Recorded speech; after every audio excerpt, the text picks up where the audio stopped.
Muy buenas noches con todos. El segundo tema teórico de lo que es medicina, uno para ser exacto, es lo que es la filiación. Muy bien, ¿qué es la filiación? La filiación es la parte de la historia clínica que se encarga de agrupar todos los datos característicos del paciente que llega al hospital, ¿no? Ya sea en emergencia, en consultorio externo, o puede ser también la historia clínica que se haga en una ambulancia o en una casa, no por privado.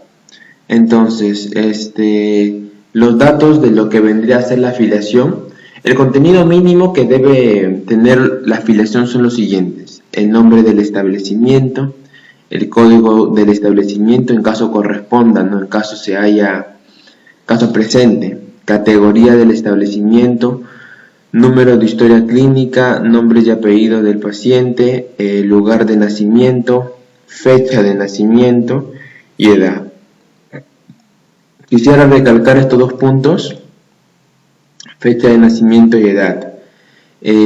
¿Por qué es importante la fecha de nacimiento? Obviamente la fecha de nacimiento es para recalcar la edad, ¿no? ¿Qué es lo que pasa? Por ejemplo, en la infancia los trastornos gastrointestinales y las enfermedades infecciosas son mucho más comunes. En la enfermedad se encuentran trastornos relacionados al desarrollo de las funciones sexuales. En la edad madura, los trastornos nerviosos, enfermedades venéreas y el metabolismo. El cáncer es más frecuente después de los 40 años, aún puede aparecer desde edades tempranas de la vida, ¿no? Y con respecto a la vejez, la aterosclerosis y sus complicaciones, el enfisema pulmonar y la hipertrofia prostática, entre otras, son las más comunes enfermedades prevalentes en lo que vendría a ser. Entonces la edad nos va a poder ayudar a redirigir tal vez lo que es los datos de filiación a la historia clínica, porque existe una mayor prevalencia en diferentes clases de edades. Entonces, al conocer más o menos el promedio en las edades en las que se encuentra el paciente, podemos redirigir la historia clínica. Ahora, el sexo. Yo les había mencionado en el video anterior de que hay que tener mucho cuidado a la hora de preguntar el sexo. Nosotros no podemos suponer a simple vista, ¿no? Existen actualmente muchas mujeres transexuales y hombres transexuales que, aunque se considera que son de sexo femenino, originalmente han nacido con el sexo masculino, ¿no? Por más que hayan tenido operación de cambio de sexo, operación de fenotípicamente a un cuerpo de mujer o un cuerpo de hombre, ¿no? Respectivamente, van a tener algunas características que nos van a llevar a un genotipo ya a hombre, ¿no? Por ejemplo, los cromosomas XX o XY, palillo de tambor, etcétera, ¿no? Otras características que nos pueden ayudar a la hora de preguntar el sexo es que en la mujer así podemos señalar la mayoría de frecuencias, por ejemplo, en el bocio oftálmico, la histeria, la corea, la hemicrania, la obesidad y la litiasis biliar. Así como también en el hombre son mucho más usuales otras ciertas enfermedades. Ahora, entonces es importante, aparte de lo primero que mencioné, también poder redirigir lo que es la historia clínica, ya que nos va a brindar otras características más comunes a poder diagnosticar, ¿no? Porque las mujeres son mucho más proclives a cierto tipo de enfermedades, igualmente pasa con los hombres. Muy bien, domicilio actual, domicilio de procedencia. Ya recuerden que el domicilio actual es diferente al domicilio de procedencia. El domicilio de procedencia, donde estuvo, por ejemplo, en los primeros años de vida, donde vivió, de repente tiene recién hace un año acá en Trujillo o hace un año en Lima, y anteriormente vivió toda su vida en, no sé, en Patás, por ejemplo, ¿no? O en un lugar donde expuesto a la mina durante mucho tiempo, no se puede tener una intoxicación que ha durado mucho tiempo, un caso de anemia, en fin, poder redirigir lo que es la enfermedad. Teléfono, documento de identificación, DNI, carnet de extranjería, es importante también para poder recalcar que los datos que nos ha dado la paciente es de manera correcta.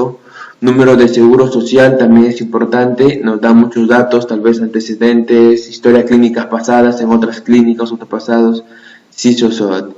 Estado civil, El estado civil también es importante es importante saberlo. Ofrece un interés diagnóstico, pues numerosas enfermedades infectocontagiosas dependen del continuo contacto entre las poblaciones de ambos sexos, especialmente en las mujeres, cuyas afecciones genitales dependen de un alto porcentaje en las relaciones sexuales. Entonces, si es que el paciente es, por ejemplo, casado, ¿no? Y después de 3 años de casado se le diagnostica SIDA, tenemos que ver si el paciente es soltero o casado, ¿no? Es también necesario informarle a su pareja, ¿no? De las enfermedades que tiene. Tal vez tiene alguna enfermedad infecciosa de transmisión sexual, es necesario darle a conocer a la pareja. El grado de instrucción también es un punto importante que hay que tener en cuenta, ya que los que trabajan de pie, por ejemplo los estomatólogos o los trabajadores dependientes, las varices de las extremidades inferiores y en ocasiones la obesidad en profesionales sedentarios o profesionales que se dedican al sedentarismo.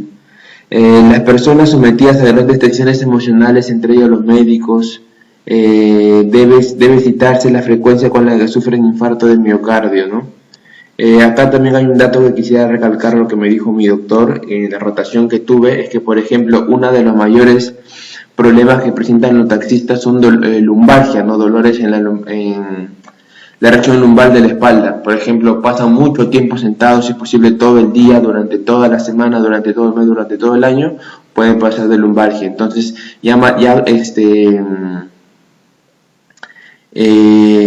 conociendo la ocupación del paciente, podemos redirigir lo que es o podemos ayudar a diagnosticar lo que es de una manera más rápida la enfermedad que puede presentar, ¿no? Por ejemplo, muchos me acuerdo mucho de un caso de citacosis en la que un paciente no mencionaba en qué trabajaba por vergüenza, ¿no? Hasta el último día en que afortunadamente, bueno, después de que perdió una mano se enteró, ¿no? Que el paciente trabajaba en estas peleas clandestinas de gallos, ¿no? Y se encargaba de llevar a las aves que morían, las cargaba y las enterraba, las desaparecía, ¿no? Entonces es la manera en que contrajo la citacosis. Entonces es muy necesario ver la ocupación, ¿no? Del paciente a la hora de poder redirigir o diagnosticar de una manera más fácil lo que es la historia clínica y lo que es el diagnóstico. Por ejemplo, personas o pacientes que trabajan con materiales químicos, intoxicación en minas, nos pueden ayudar de esa manera. La ocupación, eso lo acabo de mencionar. El documento nacional o carnet de extranjería también es importante, ¿no? Para verificar que los datos que nos hayan dado sean correctos. La religión también es importante.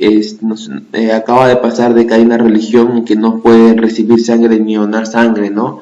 Entonces, una manera de poder tratar a estos pacientes es conociendo el tipo de religión y hacerlos entender de una manera no brusca, no grosera, sino de una manera entendible, ¿no? Como profesionales que somos. Y con respecto al acompañante responsable, también es necesario tener el nombre, el DNI, el domicilio, el parentesco y el teléfono, ¿no? De la persona acompañante y responsable, ya que nos puede brindar mucha información, tal vez que el paciente no nos ha brindado, que el paciente no sabe, tal vez porque se encontró desmayado, se encontró inconsciente, y el acompañante sí lo conoce, y en caso el paciente no pueda hablar, se encuentre incomunicado, tal vez imposibilitado de dar alguna información, el acompañante también es bueno, ¿no? En caso no se encuentre, es necesario tener estos datos para poder llamarlo o hacer contacto con él. Bueno, y el perfil del examinado.